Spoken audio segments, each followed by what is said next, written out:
Mkumbushe Mungu aliyokutendea. Amen. Umwambie kila ajali ni wewe. Uliniponya. Shetani alikuwa amekusudia kuniua, lakini hata yeye mwenyewe alishangaa uliponiokoa. Ulituma malaika wako kaniokoa. Mwambie hili duka ni wewe. Mwambie ujenzi wa nyumba hii ni wewe. Mwambie matamshima nimekuwa ni wewe. Hii wiki itakuwa ni wewe. Itakuwa ni mwelekezo. Wachawi wananiogopa ni wewe. Yaani wiki hii iwe ni wewe, ni wewe. Kwa ninaita wiki ya Thanksgiving. Na wiki ya ardhi kumeza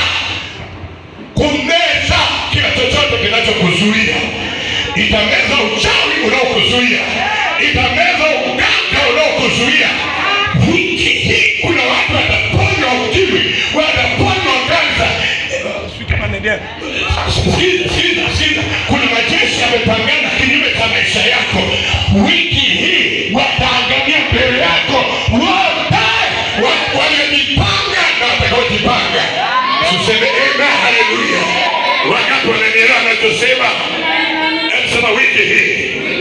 Sema tena wiki hii. Wiki nao kuje. Kuanzia kesho usipange kukosa.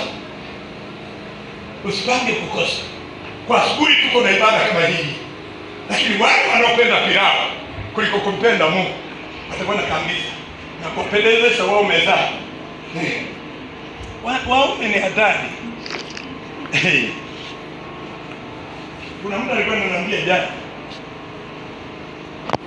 mwanaume alipotoka na mke wake ameenda amemchukulia mdogo wake, alafu amempa shamba la mke. Ile familia mke anakuwa na mashamba yake, alafu akampa shamba la mke, akasema anza kulima. Mke wake anamuuliza kwa nini huyu analima, anasema tena nyamaza. Na wifi naye anakuja anasema tena ujiangalie.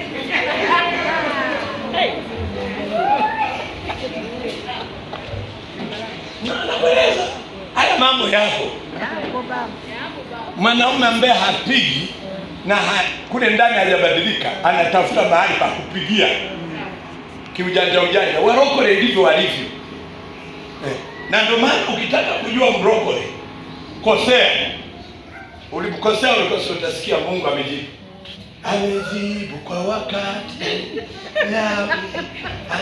Amejibu. Alifanya amenigandamiza, amegandamizwa yeye mwenyewe. Alifanya ameniumiza, ameumiza. Wanakuwa wanafurahia matatizo ya watu wengine. Sasa sikiliza. Wiki hii ni wiki ya Mungu kuinuka. Ni wiki ya ardhi ya Afrika kusaidia. Nasema kukusaidia. Na nitakueleza kwamba Mungu amekupa ardhi ili ikusaidie. Na itakusaidia. Na maana baada tu ya sadaka nitatangaza maombi fulani ambayo wewe hapo hautakuwa vile ulivyokuwa. Hebu sema amen. Hebu sema sitaki tena umaskini na magonjwa na kifo. Oh yeah. Basi hebu tukimbie sadaka ya agano tafadhali. Sadaka ya agano.